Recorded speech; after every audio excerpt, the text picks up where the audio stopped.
cute little house.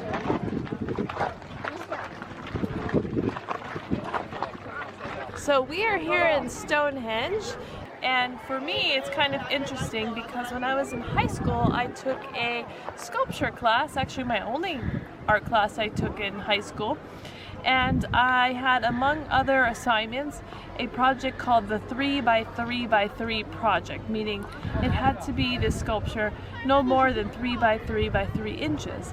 And I chose to do actually a model replica of Stonehenge made out of clay, which sounds like it would be super easy to do, and it certainly wasn't as difficult to build as the actual Stonehenge, but it was pretty challenging to do this little model. I thought it would be easy because they're just, you know, square-like structures. It wasn't so easy. I don't have it anymore, it broke, but my teacher was really impressed at the time. So here I am actually going to the actual Stonehenge many moons later. I remember first learning about Stonehenge by watching the movie This Is Spinal Tap, and that's an old movie. Sarah doesn't even know what it is. She's never seen it, but it's awesome and it's funny.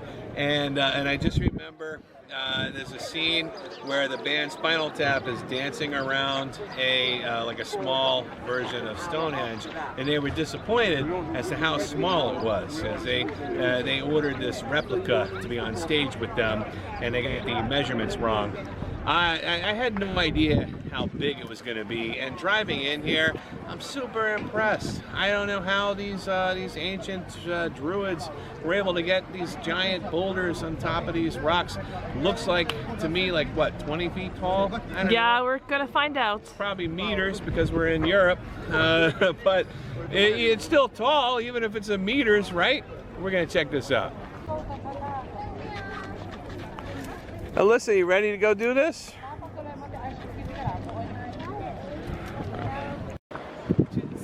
Yeah. Fred and Barney.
Realized it until I was thinking about it walking up. That art teacher actually was one of the teachers who would go on the spring break abroad with the kids.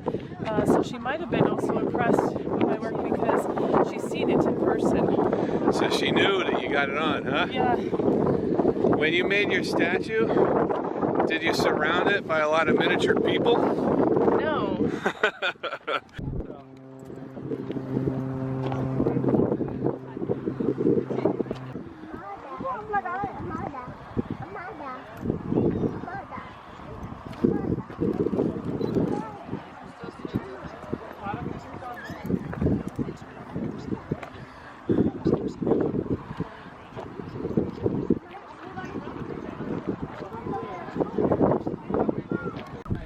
So what did you think? Pretty cool. It was much bigger than I anticipated as far as height goes. It's bigger than 3x3x3? Definitely. Did you notice any key differences between your sculpture and the actual thing? Yes, sure, many. Mine wasn't so exact as it is, and mine was actually probably more square than the rounded edges of many of these were.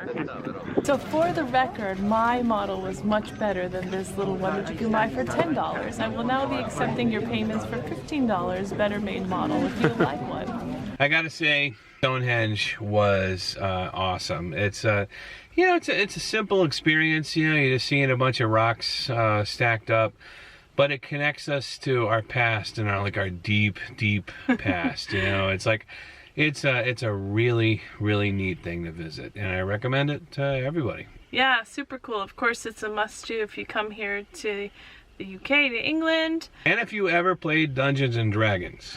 And if you're just like a big fan of Spinal Tap. You should get your butt to Stonehenge. And if you're not a big nerd, you can come here too. Yeah, but it helps, you know, if you're a big super nerd. That's been another episode of Sarah and Brian. Thanks for watching.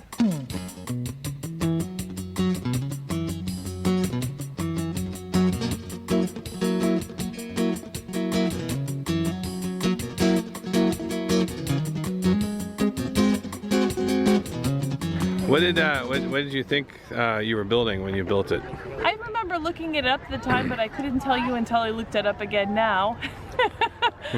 You know that it's an ancient structure, basically, that was built around a temple of the time in England. That's all I knew. Cool.